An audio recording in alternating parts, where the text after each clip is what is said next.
Hey, Sully, how are you this What's happening, morning? man? I'd say you know probably a lot more than I do about high school sports. That's a fair Well, that's a not too fair much. statement. I don't think so. I struggle to find my way sometimes, so. Mike, just taking a quick glance at the Cape Atlantic League standings, and I don't know if thought we'd be saying this at the end of January, but two of the hottest teams in the league are Ocean City and Cape May Tech. Yeah, I was just, in fact, I was just looking at, who should be our basketball MVPs that we put in the online every Saturday and in the paper on Sundays. And Josh Wright of Cape May Tech is going to be our boys basketball MVP. They won 5 in a row, 8 and 7. Big wins this week over Wildwood, Camden Tech, and Buna.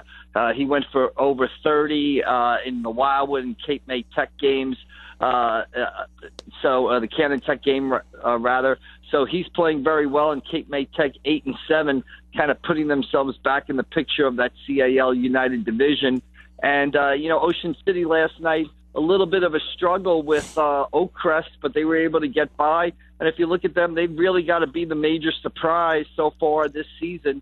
Graduated a lot of guys, but getting excellent play out of players like Donovan Graham, Joey Sacco, Tom Jameson, and right now they are right there with Lower Cape May in that Cape Atlantic League National Division. So yeah, they're really making things difficult on Holy Spirit there to get that to be in that second position for the Cape Atlantic League tournament, the automatic berth. So Spartans really got to keep playing well. They've kind of been a little bit up and down, but they're 8 and 7 overall, 5 and 2 in the national. But I don't know if they thought they'd be looking up at Ocean City at this point. Well, I think Ocean City's a surprise, as I said, and Ocean City beat Holy Spirit. I believe it was in overtime. I think that game was at Ocean City, so they'll play again at Holy Spirit. And Holy Spirit with a big game on Monday night. I believe they go down to Lower Cape May and play the Caper Tigers, who lead that division and who beat Holy Spirit this past week. So a rematch a few days later, big game for Holy Spirit on Monday night against the division leader, Lower Cape May, as teams sort of now begin to jockey for position, trying to get, one of those 2 guaranteed spots. If you win the division or you finish second, you get a guaranteed spot in that Cape Atlantic League tournament. And the wild card picture, there are 2 wild cards to get into the Cape Atlantic League tournament, and that's really up for grabs, especially after last night where you see Mainland Regional beat Pleasantville. And whenever a team in your division gets a win over a team in another division, it kind of boosts everybody in your division. It kind of boosts the reputation of everybody in your division. So right. Mainland doing a big job or a good service to the rest of the teams in that Cape Atlantic League National Division with their win over Pleasantville last night. Mike, did you see this coming from Lower Cape May? I mean, they've always been kind of a 500 type team, maybe a little bit below the last couple of years, and all of a sudden here they are 12 and 3, 7 and 0, leading the national. Did you see anything like this coming from this squad? Yeah, I thought Lower Cape May would be pretty good this season. I mean, they've obviously got Pat Holden back. They returned a number of players. Pat, the school's career scoring leader, more than 1,700 career points. So I kind of did see, kind of expected them to be very good. One thing about Lower Cape May, you read a lot about Pat Holden. You read a lot about the freshman they have who's playing very well.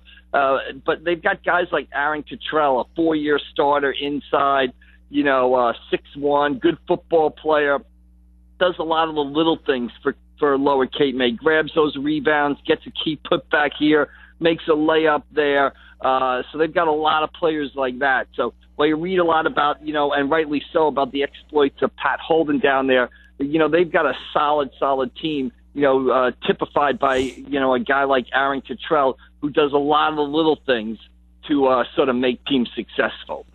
We're talking with Mike McGarry of the Press of Atlantic City, if you're just joining us, and kind of breaking down the Cape Atlantic League as we get on to late January and get ready to turn into February.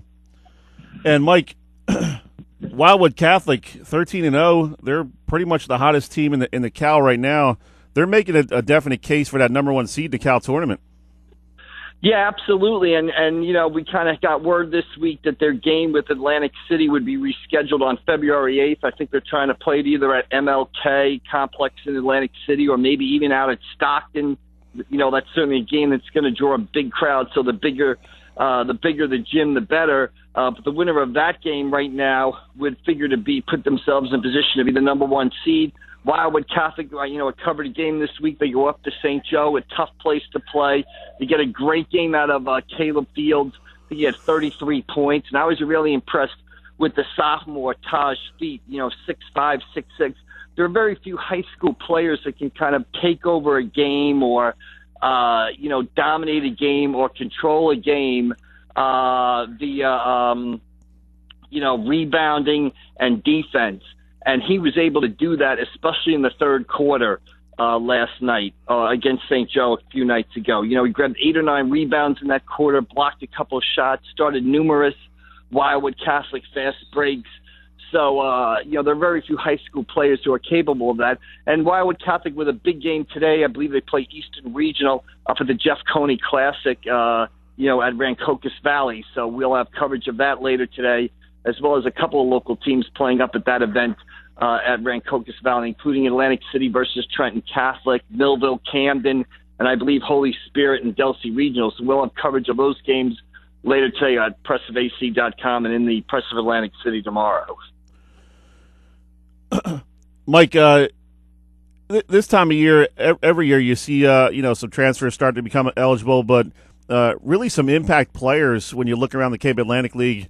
Most notably, Mainland, that Joe Massari kid comes over from St. Augustine Prep and really solidifies that lineup, gives them a true, legitimate point guard, and kind of everybody else falls into place once he's in that point guard position. And you're seeing a girl like Siani Red Howard over at Atlantic City really making a huge impact. I think she had a 20-20 double-double the other night, 23 points, 20 rebounds. So there's some kids really making an impact and kind of almost changing around the fortunes of the season for the team. Yeah, and in fact, last night I was down at Middle Township, and I covered the Middle Township girls beat Wildwood Catholic, and I was talking to Middle coach John Leahy afterwards, and we were talking about, the seeding for the Cape Atlantic League girls tournament and how that would shake out. And he mentioned, the quote-unquote wild card team or the team to watch will be Atlantic City. The Atlantic City girls got off to a slow start this season, but they had a couple of transfers become eligible, 30 days into the season. So they're playing much better than their record, which I believe is 6-5 or 7-6, something in those areas. They're like 500 or a game above 500. But they're playing much better than that record indicates. So they might not have the highest seed when it comes to the Cape Atlantic League tournament. They could be a 6 or 7 seed, and they're going to be a dangerous 6 or 7 seed exactly because of what you said. And Atlantic City will be in action, this weekend out at the 97.3 ESPN girls basketball shootout at Holy Spirit. They'll be in action tomorrow on Saturday. So, they're a different team with those transfers eligible, and they're going to be a team to watch as the Cape Atlantic League girls tournament sort of unfolds. Talking with Mike McGarry of the Press of Atlantic City, and Mike, earlier in the show we had on Coach Rodeo from St. Augustine Prep, and help us put that into perspective, the 900 wins. I mean, it's such a huge number for high school sports. I mean, you've seen guys like Bobby Hurley get it, and, Ken Frank from Toms River South in baseball reach that high of a number. It's just an incredible number when you think about the number of years you have to put in and how successful you have to be in pretty much every one of those years. Well, if you do the math, it really boggles the mind. I mean, I think we talked like last week about it. 900 wins, it's a lot of wins. If you win 20 games a year for 20 years, you're still 500 wins short of 900. So let that and figure out your math. I mean, you were there after the St. Augustine beat Egg Harbor Township. Yep. You get that win. We were talking to EHT coach Cameron Bell about it, and he said, "I've got 15 wins. I can't even fathom 900." Yeah. So to think that you've got to win 20 games a year for a generation, 20 years, and you're still 500 wins short. I don't think you'll ever see, with the way the world is today, coaching years are like dog years now almost. One season equals 7. Yeah. I don't think you'll ever see a guy like him again. And I think that's, important. He's obviously going to keep coaching and hopefully coaches a long time, but he's not going to coach forever. And I just think the people at St. Augustine and the South Jersey basketball community kind of have to look at what he's achieved and what he's done. And as long as he's out there, coaching, continue to appreciate what he's done because, you're never going to see the likes of him or someone do what he did again. And I know every time I say something like that, people say, well, he has good players. Well, yeah, every coach who's won 1,000 games has good players. Bob Hurley of St. Anthony had good players too. But the key is, and I've watched a lot of sports in my life, not every coach wins with good players. So, yeah, good players are part of it, but not every coach is able to get the most out of those good players, and he's able to get the most out of the good players he's had and obviously put up some, mind-boggling number of wins over there at St. Augustine. And when you're talking about a school where kids can opt to go there, it takes you 10, 12 years to build that into a program where the best players want to come to that school.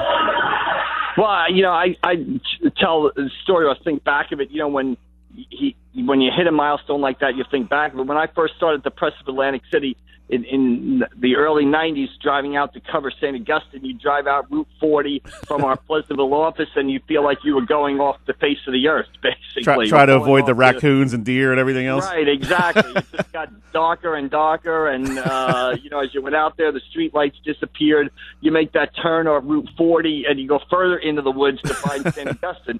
I mean, there was one building. The school was one building, and now you look at what that campus is, and he's a big reason why, that school has been able to grow and, really become, kind of an institution in South Jersey. So, and what he does, I think, better than anybody is he gets, like you mentioned, they are talented players, but he gets them, the talented players from different towns, from all over the place, to come together and to buy into a team philosophy and sacrifice for each other and play for each other, and that is not easy to do.